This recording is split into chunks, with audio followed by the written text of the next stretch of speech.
नमस्कार दोस्तों, स्वागत है आप सभी का फिल्मी वाला यूट्यूब चैनल पर। दोस्तों, आज के इस खास वीडियो में हम बात करने वाले हैं रावड़ी रॉकी भोजपुरी मूवी के बॉक्स ऑफिस कलेक्शन के बारे में। रावड़ी रॉकी ये एक एक्शन रोमांटिक ड्रामा फिल्म थी जिसे रिलीज किया गया था 30 दिसंबर साल 2022 को।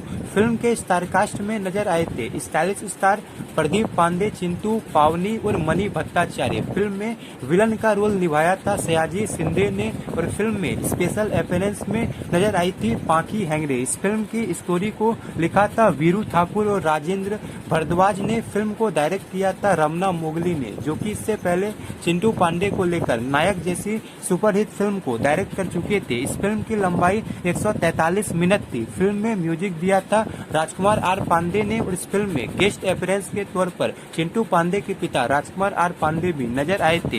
इस फिल्म के कुल 7 गाने रखे गए थे जिसकी लंबाई 25 मिनट 26 सेकंड थी। इस फिल्म के ज्यादातर गाने को गाया था प्रदीप पांडे, चिंटू, प्रियंका सिंह, खुशबू जैन, पवन परदेसी, इंदु सोनाली और ममता रावत ने। बात करें फिल्म के बजट और बॉक्स ऑफिस कलेक्शन की, तो इस फिल्म का बजट 1 करोड़ 90 लाख रखा गया था और इस फिल्म ने बॉक्स ऑफिस पर 2 करोड़ 62 लाख की कमाई किया था और ये फिल्म बॉक्स ऑफिस पर हिट साबित हुई थी। दोस्तों, इस फिल्म के टेलीविजन राइट को फिल्मची चैनल वालों ने खरीदा है और ये फिल्म आपको 1 से 2 सप्ताह के अंदर फिल्मची चैनल पर वर्ल्ड टेलीविजन प्रीमियर में देखने को मिलेगा। तो दोस्तों, ऐसे ही कुछ इंटरेस्टिंग जानकारी रेगुलर पाने के लिए लाइक, शेयर और सब्सक्राइब जरूर करें। धन्यवाद।